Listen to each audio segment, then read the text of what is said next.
ने भारत रत्न नरेंद्र मोदीए ट्वीट કરી આપી જાણકારી। પૂર્વ પ્રધાનમંત્રીને એક વૈજ્ઞાનિકને ભારત રત્ન આપવાની જાહેરાત।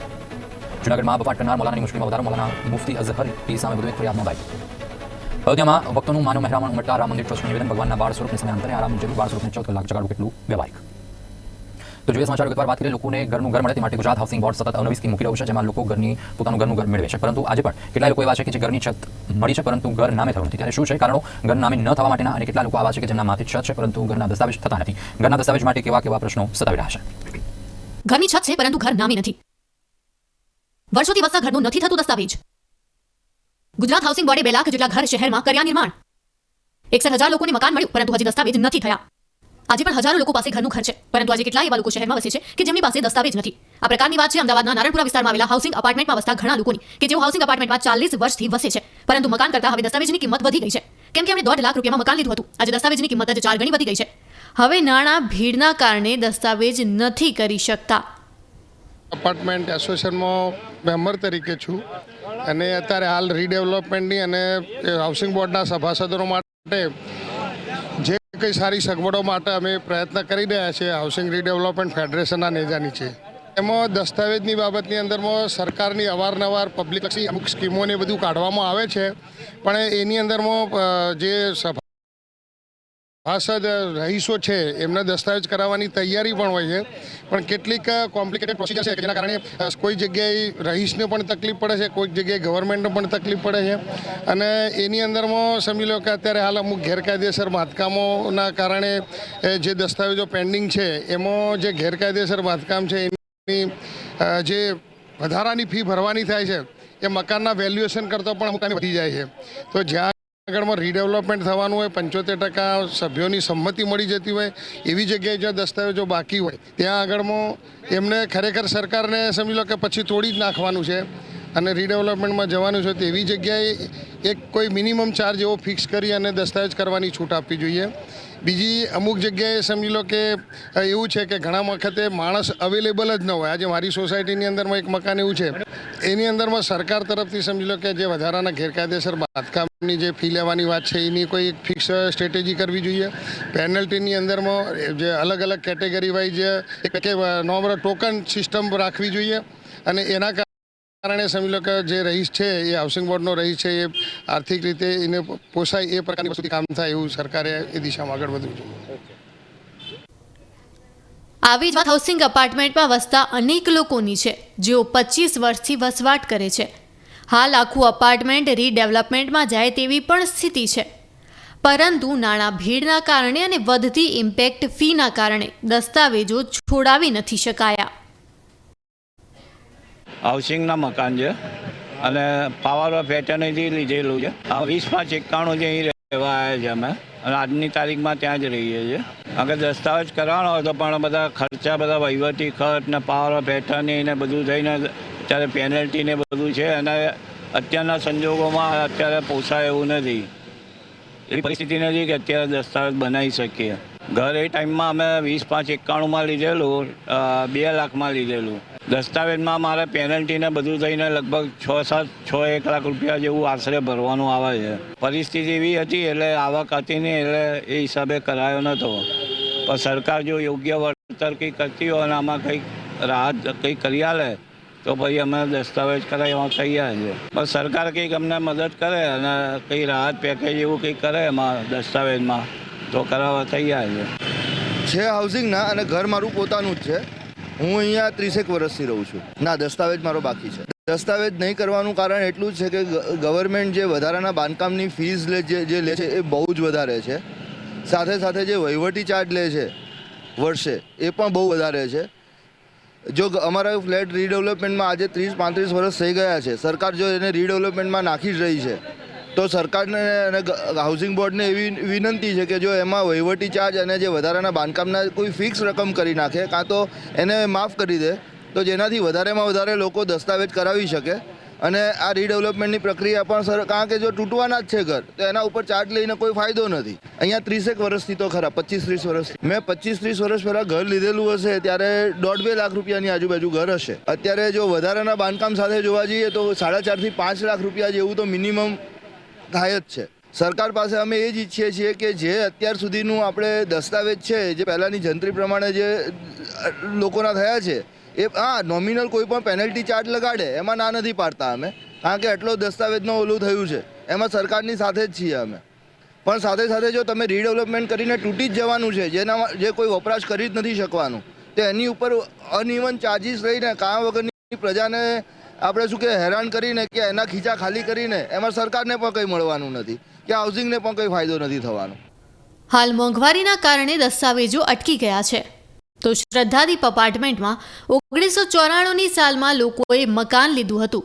આખા અપાર્ટમેન્ટમાં 100 મકાનો છે, જેમાંથી માંડ 10 લોકો દસ્તાવેજ ધારક છે. બાકીના લોકો પાસે દસ્તાવેજ ન હોવાનું સ્થાનિક સોસાયટીના રહીશો કહી રહ્યા છે. હાલ અમદાવાદમાં ગુજરાત હાઉસિંગ બોર્ડ અંતર્ગત 300 જેટલી સ્કીમ નિર્માણ પામી છે, જેમાંથી 2 લાખ જેટલા મકાનોનું નિર્માણ કર્યું છે, જેમાં હજારો લોકો વસવાટ કરે છે. પરંતુ આજે પણ 60,000 જેટલા લોકોએ મકાનનો દસ્તાવેજ કરાવ્યો ન હોવાનું ગુજરાત હાઉસિંગ બોર્ડના અધિકારી પણ સ્વીકારે છે. દસ્તાવેજો મુખ્ય બાબતોમાં નાણાં ભીડ, વારસાઈના પ્રશ્નો તેમજ બાંધકામ તેમજ વધતા વહીવટી ચાર્જ તેમજ વધારાના બાંધકામના પ્રશ્નો મોખરે છે.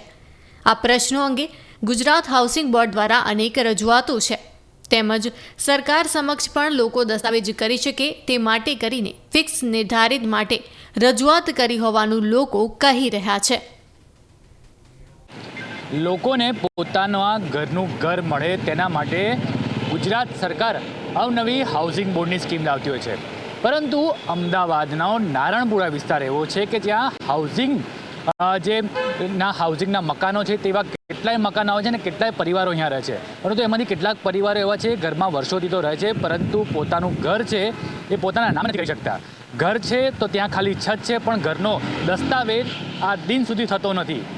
વર્ષો પહેલાં તેમણે ઘર લગભગ ખૂબ જ ઓછી કિંમતમાં લીધું હશે, પરંતુ આજે જો દસ્તાવેજ કરવા જાય છે તો ઘર કરતાની વધારે કિંમતનો દસ્તાવેજ થાય છે, તેના ઘરે દસ્તાવેજ કરી શકતા નથી. અને આપણી સાથે આ વિષય ઉપર જે ગુજરાત હાઉસિંગ બોર્ડના જે ફેડરેશનના એક સદસ્ય છે સંદીપભાઈ સાથે વાત કરીશું કે કયા પ્રકારની તકલીફો લોકોને આવી રહી છે, સરકાર પાસેથી આ લોકો શું ઈચ્છી રહ્યા છે, રીડેવલપમેન્ટ થાય તો રીડેવલપમેન્ટનો પરફોર્મા કેવો હોવો જોઈએ, અથવા તો ખાસ કરીને દસ્તાવેજ માટે કયા નિયમો છે એ એકદમ સરળ હોવા જોઈએ જેને કારણે લોકોને પોતાના ઘરનો દસ્તાવેજ પોતાના નામે થાય. સંદીપભાઈ, નારણપુરા વિસ્તારમાં છીએ, કેટલાય હાઉસિંગના મકાનો આવેલા છે, પરંતુ પ્રકાશમાં એવું આવે છે કે લોકો પોતાના ઘર નામે કરી નથી શકતા. એનું શું કારણ છે? એનું સૌથી મોટું કારણ છે કે હાઉસિંગ બોર્ડની અંદર મોટાભાગે મધ્યમ અને લઘુ વર્ગના લોકો રહેતા હોય છે, એટલે એમનું આર્થિક ધોરણ છે એ ખૂબ ધ્યાનમાં રાખવું જરૂરી છે. સરકારે આજથી 25-30 વર્ષ પહેલાં જ્યારે બી હાઉસિંગ બોર્ડની કોલોનીમાં મકાન બનાવીને આપ્યા ત્યારે કિંમત ઘણી ઓછી હતી, બરાબર, અને બધાને પોસાતું હતું. પણ એ સમયની પરિસ્થિતિને ધ્યાને રાખી દસ્તાવેજ કરવાના કોઈને રહી ગયા હોય એવા લોકો અત્યારે દસ્તાવેજ કરવા જાય તો જરૂરિયાતે આટલા વર્ષના પીરિયડમાં એમને મકાન થોડું ઘણું મોટું બનાવી દીધું હોય અને પછી એ દસ્તાવેજ કરવા જાય ત્યારે અત્યારે વર્ષ દીઠ જે વપરાશ ચાર્જ છે એ લગભગ પર યર 1,000 રૂપિયા છે. તો આજે 25-30 વર્ષ પછી જાય તો 25-30 હજાર રૂપિયા એ લાગે છે, તો એના કારણે દસ્તાવેજ કરવામાં તકલીફ પડે છે. બીજું એક વસ્તુ એ છે કે પાવર ઓફ એટર્નીથી ઘણા લોકોએ મિન દરમિયાન મકાનો ખરીદ્યા છે, તો પર પાવર ઓફ એટર્ની 20,000 રૂપિયા ચાર્જિસ લાગે છે. હવે 4 કે 5 ટ્રાન્ઝેક્શન વચ્ચે થયા હોય તો લાખેક રૂપિયા જેવી કોસ્ટ આવી વધી જતી હોય છે, જેના કારણે બી એક બર્ડન આવે છે મધ્યમ વર્ગના લોકો ઉપર, તો એ દસ્તાવેજ કરાવવા માટેથી પીછેહટ કરે છે. આ સાથે એ લોકોએ જરૂરિયાતે જે મકાન વધાર્યા હોય તો અત્યારે દસ્તાવેજ કરાવવા જાય તો મૂળ મકાનનો દસ્તાવેજ થાય, પણ વધારાના બાંધકામનો જે ગેરકાયદેસર છે એનો વપરાશ ચાર્જ લેવામાં આવે છે, અને એની કિંમત જે એમની મૂળ મકાનની કિંમત કે રિસેલમાં ખરીદેલી કિંમત એના કરતાં બી અનેક ગણી વધારે થઈ જતી હોય છે, જેના કારણે લોકો દસ્તાવેજ કરવા માટે તૈયાર થતા નથી. કે ભાઈ 2 લાખના મકાનની કિંમત જે તે સમયે હતી, આજે એનો વપરાશ ચાર્જ અને વહીવટી ચાર્જ, પેનલ્ટી અને એ બધું થઈને લગભગ બીજા 5 લાખ કે 10 લાખ જેવી કિંમત નીકળે છે. અમુક જગ્યાએ તો 20 લાખ બી નીકળી જાય. તો આવા કેસમાં લોકો દસ્તાવેજ કરવા તૈયાર થતા નથી, તો એના કારણે ક્યાંક ને ક્યાંક રીડેવલપમેન્ટ પણ સફર કરે જ છે. સંદીપભાઈ, રીડેવલપમેન્ટની તો વાત થઈ, પરંતુ સ્ટેમ્પ ડ્યુટીને લઈને પણ એક જટિલ મુદ્દો બની રહ્યો છે હાઉસિંગ સોસાયટીઓમાં, એના વિશે શું કહેવું છે આપનું? સ્ટેમ્પ ડ્યુટીની અંદર એવું છે કે જે લોકો એકવાર દસ્તાવેજ કરી દીધા છે અને નવા એમને જે રીડેવલપમેન્ટ પછી નવા મકાન મળવાના છે, તો એની અંદર વધારાનો જે મળે છે પોલિસીનો ભાગ છે, એટલે એ ફ્રી મળે છે, અને કોઈ નાણાકીય વ્યવહાર ત્યાંની અંદર થતો નથી ડેવલપર સાથે અને લાભાર્થી સાથે. તો ટેકનિકલી આની ઉપર કોઈ બી પ્રકારની સ્ટેમ્પ ડ્યુટી લાગવી ના જોઈએ, અને જો કદાચ સરકારના કોઈ પ્રાવધાનની અંદર લાગતી બી હોય તો મધ્યમ વર્ગના આર્થિક રીતે પછાત વર્ગના લોકો જે છે તો એમને આનાથી માફી આપવી જોઈએ, કારણ કે જે હયાત સભ્યો છે એ આટલા વર્ષોથી અહીંયા સ્થાયી થયેલા છે, એ પોતાનું આટલા વર્ષોનો જગ્યાનો ત્યાગ કરી જગ્યાએ મૂવ થાય છે અને નવા મકાનમાં આવવાના છે, તો જેમ પ્રાઇવેટમાં તો કોમ્પેન્સેશન બી મળે છે તો એને ક્યાંક ને ક્યાંક મેનેજ કરી શકાય. હાઉસિંગમાં એવો કોઈ બેનિફિટ મળતો નથી, પોલિસીની મર્યાદાની બહાર કાંઈ મળતું નથી. તો સરકારે, અમે ઓન બિહાફ ઓફ ફેડરેશન અમે આખા ગુજરાતની પ્રજા વતી માગણી કરીએ છીએ કે આની અંદર સ્ટેમ્પ ડ્યુટી જે હયાત સભ્યો છે એને રીડેવલપમેન્ટમાં નવું મકાન મળે તો ત્યારે જે દસ્તાવેજ થાય છે એની અંદર સ્ટેમ્પ ડ્યુટીમાં સંપૂર્ણપણે માફી આપવી જોઈએ, જે રાજ્યમાં મળે છે. તો ગુજરાત સરકારે વિચારવું જોઈએ. હાઉસિંગના મકાનોમાં એક બીજો પણ મુદ્દો છે કે લોકો દબાણ બહુ કરતા હોય છે. 2 બેડરૂમ મકાન હોય પરંતુ ગેલેરીમાં એક્સટેન્ડ કરીને એને 3 BHK કરી નાખ્યું હોય, તો એ વસ્તુમાં દસ્તાવેજની ગણતરી કઈ રીતે આપ ઈચ્છી રહ્યા છો, તો સરકાર કઈ રીતે આનો સોલ્યુશન લાવે? જો જે જગ્યાએ મકાન વધારે કરેલા છે એના દસ્તાવેજ કરવાની વિચારણા છે તો ત્યાં આગળ પેનલ્ટી અને વહીવટી ચાર્જ બહુ જ મોટો હોય છે, એટલે એ લોકો વપરાશના કારણે ભરી શકતા નથી. હવે રીડેવલપમેન્ટની અંદર માની લો કે 30 વર્ષ જૂની આ 25 વર્ષ સોસાયટી રીડેવલપમેન્ટ આજે નહીં તો 2-5 વર્ષે જવાની જ છે. તો એઝ અ લેમેન પબ્લિકની સાયકોલોજી એ છે કે આ મકાન 5 વર્ષે તૂટવાનું જ છે તો હું 25 લાખ શું કરવા ભરું?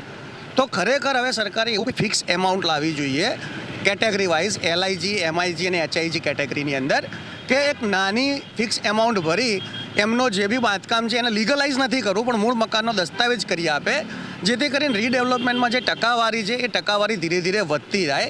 એટલે સરકારે એવું કોઈ પેકેજ લાવવું જોઈએ જેની અંદર સ્ટેમ્પ ડ્યુટી માફી આવી જોઈએ આવનારા દસ્તાવેજમાં, અને પર્ટિક્યુલર દસ્તાવેજ માટે જો વાત કરીએ તો એની અંદર વહીવટી વપરાશ ચાર્જ મિનિમમ કરી દેવો જોઈએ, ફિક્સ કરી દેવો જોઈએ. વધારાના બાંધકામનો વપરાશ ચાર્જ જે છે એ બી એકદમ લઘુત્તમ કરી દેવો જોઈએ અને ફિક્સ કરી દેવો જોઈએ. પાવર ઓફ પેટર્નની નંબર ઓફ હોય તો બી સિંગલ પાવર ઓફ પેટર્નની ગણી અને ફિક્સ ચાર્જ લઘુત્તમ કરી દેવો જોઈએ. જો આ બધી જ વસ્તુઓ મિનિમાઇઝ કરવામાં આવશે તો પબ્લિક દસ્તાવેજ કરવા માટે તૈયાર થશે, કારણ કે એમના ખીચાનું ભારણ ઘટી રહ્યું છે અને કોરોના કાળ પછી બધાની પરિસ્થિતિ બહુ જ ખરાબ થઈ રહી છે. એ લોકો અત્યારે પરિસ્થિતિ એવી છે કે પૈસા ભરી શકે એમ નથી. સરકારની ગયા વર્ષની જે અત્યારે પોલિસી ચાલી રહી છે દસ્તાવેજ માટેના પેકેજ, એની અંદર બી નીરસતા દેખાઈ રહી છે. તો ક્યાંક ને ક્યાંક પ્રજા પાસે પૈસા નથી, હાઉસિંગના રહીશો પાસે પૈસા નથી, તો રીડેવલપમેન્ટને બૂસ્ટઅપ કરવું હોય, ભવિષ્યમાં ગતિમાન કરવું હોય અને મોટા પાયે રીડેવલપમેન્ટને સફળ કરવું હોય તો સારામાં સારું દસ્તાવેજનું પેકેજ પબ્લિક લક્ષી લાવવું જ પડશે. સંદીપભાઈ, એક છેલ્લો સવાલ કે સરકાર પાસે તમે એક લાઇનમાં શું માંગણી કરી રહ્યા છો? સરકાર પાસે એક લાઈન એવું માંગી રહ્યા છે કે દસ્તાવેજનું ખૂબ જ સારું પેકેજ પબ્લિક લક્ષી ફિક્સ ચાર્જવાળું નાનું પેકેજ આવે અને સ્ટેમ્પ ડ્યુટીમાં માફી આવે. તો ચોક્કસથી આ હતા હાઉસિંગ ફેડરેશનના જે સદસ્ય છે કે કયા પ્રકારની મુશ્કેલીઓ થઈ રહી છે. લોકોને ઘર મળી ગયું છે, છત મળી ગયું છે, પરંતુ પોતાના નામે મકાન નથી કરી શકતા. આ તો એક હાઉસિંગ બોર્ડની સોસાયટી છે, પરંતુ આવી નારાયણપુરામાં કેટલી સોસાયટીઓ એવી છે હાઉસિંગમાં જેમાં અનેક લોકો છે કે જે પોતાનો દસ્તાવેજ કરી નથી શકતા, કેમ કે વર્ષો પહેલાં જેમ આપણે કીધું એમ ઓછા ભાવમાં લીધું અને અત્યારે દસ્તાવેજની કિંમત છે વધુમાં વધુ થઈ રહી છે. તો અત્યારે આ લોકો એક જ માંગણી કરે છે કે કોઈ સરકાર એવો સરળ નિયમ લાવે જેના કારણે અમને અમારું ઘર પાછું મળી જાય. કેમેરામેન ચંદ્રકાંત વોરા સાથે મહિદીપસિંહ રાઠોડ. આજે અમદાવાદના અનેક પરિવાર પાસે ઘરનું ઘર છે, પરંતુ દસ્તાવેજ ન હોવાના કારણે નામે નથી થઈ શક્યું, જેથી કચેરીના ધક્કા ખાવાની નોબત આવી છે. ત્યારે બાકી રહેલા દસ્તાવેજ મુદ્દે સરકાર નીતિ બનાવે તો ઘરના ઘરમાં વસતા લોકોને દસ્તાવેજ બની શકે અને શહેરીજનોને મારું ઘર છે તેમ તેઓ કહી શકે. તો સમાચારની રજૂઆતમાં બસ આટલું જ. નમસ્કાર.